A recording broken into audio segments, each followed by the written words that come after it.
Welcome to Mershman Seeds Cup of Joe. On this episode, we discuss your options when weighing the decision to replant. Be sure to check your fields before applying nitrogen if you are in the wet zone. To maximize your yield, we talk about additional nutrients that can be added when side dressing nitrogen. It looks like we are going to have a record wheat crop. Make sure you're subscribed to our YouTube channel and follow us on our podcast platforms to stay up to date on the latest information. Hi, this is Joe Mershman. Welcome to Mershman Seeds Cup of Joe, episode number 42, season 3. Today we have Turk and Ben, and like I always say, we like to start with Ben. Agronomically, what are we worried about right now? We've been fielding questions on replant this week, whether it's southeast Iowa, central Illinois, southern Illinois. So I kind of wanted to talk about replant considerations, the time of the year that we are right now. There's a lot of really good articles out there. This one is University of Missouri, and then we have something that came out of Iowa State out of the 80s that still holds true. We'll post both of these publications, but from this Missouri article, these numbers can tweak percentage-wise on yield based off of date, can tweak just a little bit depending on where you're at, but it gives you the general sense of where we're at. So we're going to talk about corn first, and we don't have a lot of drown-out corn, but let's just say that you're going out and you are scouting a field and you're trying to make a corn replant decision. If, let's say, in most areas where it's wet, right now it's going to be wet probably close to the beginning part of June. So if you're replanting on May 31st, you're looking at 77% yield potential. At 77% yield potential, where does that put us at? How bad of a population do you have to equal that or match that out? And in a normal yield environment, normal to low yield environment, that is 16,000 plants per acre. Most people wouldn't allow a 16,000 acre stand and think that you're going to have 77% total yield. In a higher yield environment, so this would probably equate closer to something like Iowa soil types, central Illinois soil types, you can get down to a 20,000 stand and still be at that 77-78% yield total.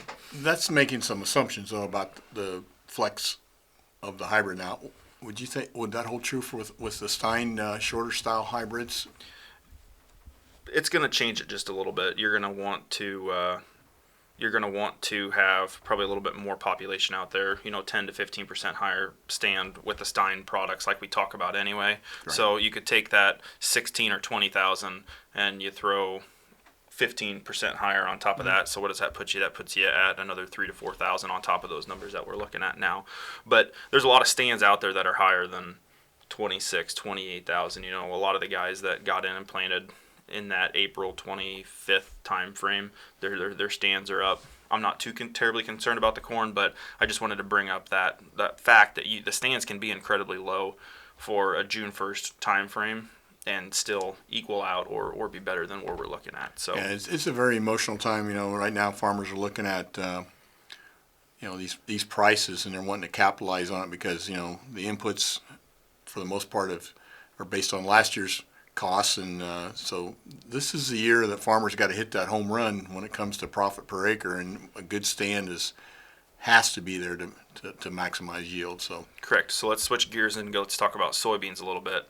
So if we are out there, I've seen a lot of pictures of 70 to 80,000 stands, and our reps are extremely familiar with what a 70 to 80,000, even 70 to 80,000 stand can do. At 70,000, you're still looking at 92% total yield gain. So when we go and look at the calendar and we look at what 92% looks like, that it's actually pretty equal to a May 29th planting date.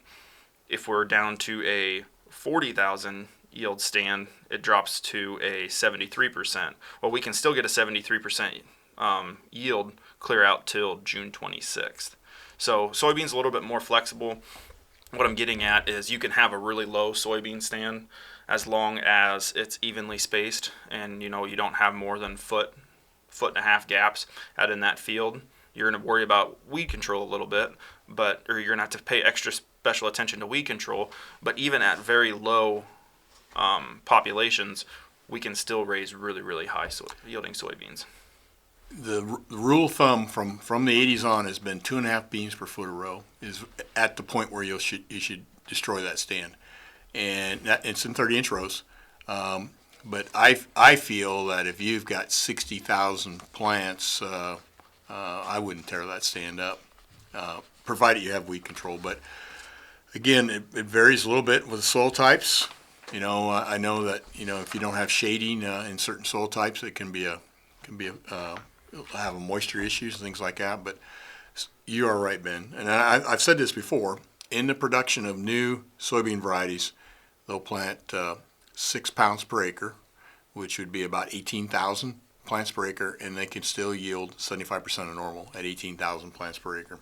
So soybeans do have the ability to adapt and compensate for that. Yep. And that's something else that we're also going to be looking for once we get to that June timeframe, as we travel north especially. We may want to start thinking about increasing our population. You don't have to go crazy if 140,000 is a regular stand that you're shooting for in the middle of May. When we're at June 1st, I'd probably start inching that up to 150,000, maybe 160,000. Once we get to the middle of June, then we're starting to push at 160 to 165, 170. We're just going to slowly, incrementally creep up as the dates get later. So let's talk about that just a little bit. Turk, tell them how the maturities work. In other words, if you're delayed 4 weeks in planting, how much does it delay harvest? Not as much as you think. So if you planted the same maturity, that same maturity would be delayed only about 4 days. If it's 4 weeks later, it's only about 4 days. So it's 1 day per week. But we always want to push the maturity fuller season. So that has to be taken into account as well. So and the reason you do that is because early beans will mature close to the same time if planted at the same time. What I mean by that is if you plant an early bean late, it's going to mature close to the same time, and so your time to make beans is way shorter. You always plant your early beans first. So as you get later in the season for replant, what you have to do is you have to adjust the end time, which gives you a longer window to make beans. So I would push, and then you have to be looking at frost dates. And so what is your frost date? What is the date that those beans are going to reach physiological maturity in your area? And you have to know that too. So there's a lot of numbers that goes in there, but in general, I would push maturities right up to the maximum date that you could for a killing frost. Yeah. And that killing frost, who knows when that's going to be, but we always have to figure on normals. What is the normals that we're working with? And so that's really, there is no really set rule. I wish it was a book that you could say, well, on this day keep pushing maturities of this, but it's going to be a little bit different for every area depending on the frost date. I can give you one first-hand experience. North of town, good prairie soil, very productive piece of land. We planted a 4.5 on June 20th, and we were still made 50 bushels of soybeans per acre. However, I can tell you that in October, they were still very green. And of course, once soybeans have one tinge of yellow out there in the field, that means they're physiologically mature as far as maximum weight in a seed pod. So the old rule of thumb is, what I always say is, plant the fullest season soybean you have guts to plant as it gets late. Yep. And then if you're going to stay with your earlier soybeans, do exactly, really push that population up. And because soybeans are short day plants. They start to mature as the days shorten up. So when we get to the end of June, they're going to start flowering immediately. And so they don't grow vegetatively very tall. So consequently, you got to have more plants out there to put places to hang pods. Yep. There's a really good website that shows, and I'm going to have to go back because I don't have it off the top of my head, but there's a really good website that shows what the earliest frost has ever happened. And you can look at year by year by year by year, like what the earliest frost date for that was, what the average frost date for that is, and what the past 3 years look like, or the past 4 years. And I'll have Alex post that. But that's a really good resource to know, okay, if you don't like the 20-year average and you feel like the 10-year average is closer to what your frost date actually is based off your local experience, it's good to look at things a couple different directions to know what the risk is. So there's another thing too is as it gets later, we talk about higher population. The other thing is narrow your rows up. Yep. Because basically what you try to do is have the ground physically covered with leaves when the soybean first starts to flower. Then you're on maximum yield potential for that field. In other words, you're intercepting the maximum amount of sunlight. So if you get, for example, it's June 15th. If you plant them in 7-inch rows or 15-inch rows, that's like planting June 1st in 30-inch rows. So in other words, you can push the calendar ahead yield-wise by narrowing down. Correct. So go to 15-inch rows, go to your 7-inch drill. The later it gets, it's like planting 2 weeks earlier with your wide row planter. Yep.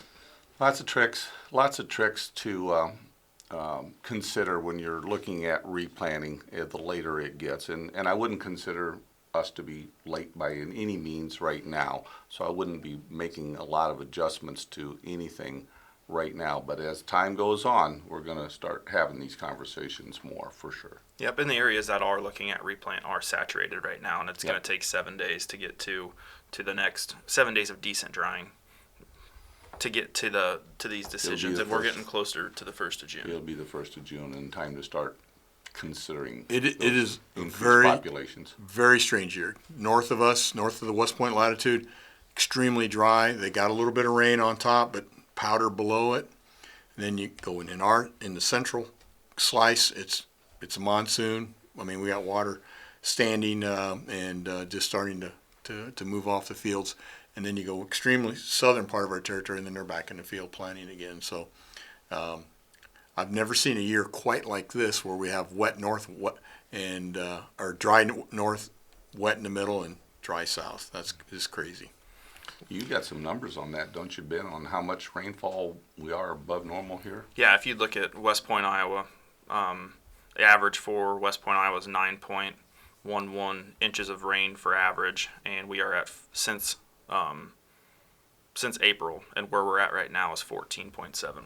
So we actually have an increased amount of rain for this local area, and I think that probably carries true, for a good portion of this wet slice that we're looking at that Joe was talking about in the center, which segues really well, if we're done talking about replant, it segues really well into the next step. What are we looking at for high yielding corn?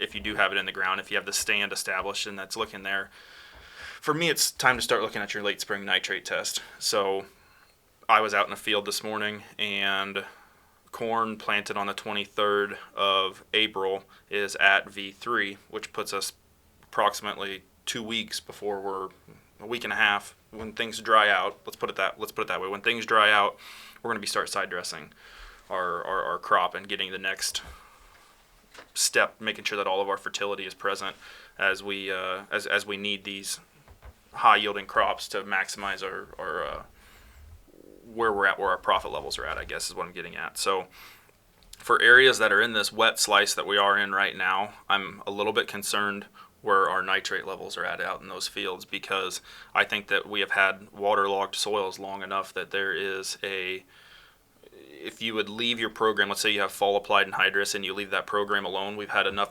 warmth in the beginning part of April and even the end part of April that we have a lot of mineralization that has happened.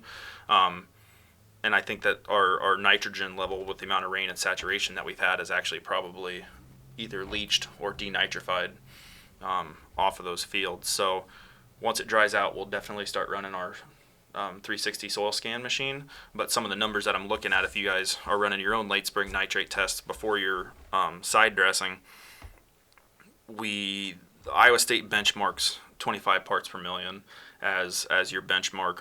If you have 20% higher than normal rainfall, that actually pulls down that benchmark down to 20 to 22 parts per million, just because your nitrogen may be a little bit further in the profile. Yep. When we're taking a 0 to 12 inch core is how I pull the test, because it gives you your main shot for what you're looking at.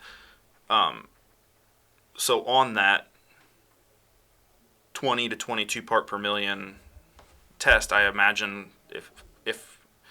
if the experience has taught me anything, I imagine we're probably somewhere between 8 to 12 parts per million on where we're at. And we'll do a little bit of reporting on that once the fields dry out and I can actually get out and look at where the tests are at with that nitrate testing machine. But I would probably assume that guys need to be looking at applying 20% more nitrogen out there than what their original plan was. So if they're in the wet zone. If they're in the wet zone.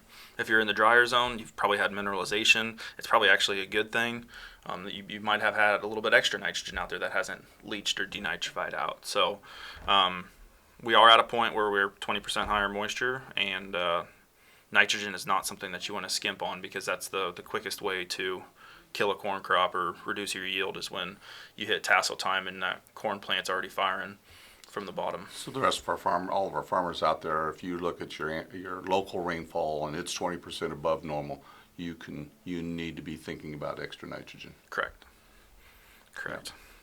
And it's important in this crop. So what else are you adding to your nitrogen program? I'm adding sulfur through ammonium thiazole. I'm adding boron. If we can get our hands on boron, I'm throwing a little bit of boron in there as well, because boron's a leachable nutrient. You can be putting zinc in, you can be putting liquid potassium in. There's a whole bunch of things that you can be adding into this pass, because this is probably your last run, other than like fungicides and foliars that you're going to be able to put on. But this is the last run to make sure that you have your crop in place, because you know what the stand is. Now you got to know how much nitrogen is it going to take to maximize our yield on those acres. So. Well, that segues into you, Turk, real well. I mean, the fact that you want to invest in this crop because it's worth a lot. It is worth a lot, and I know the markets have kind of taken a setback here. We're still within what I would consider a trading range. We're a long ways from having this new crop in the bin, and the cash has dropped back considerable, but the new crop has been kind of hanging in there. It's still very, very profitable levels right now. Again, and I'll say, farmers do not lose track of where this new crop market is.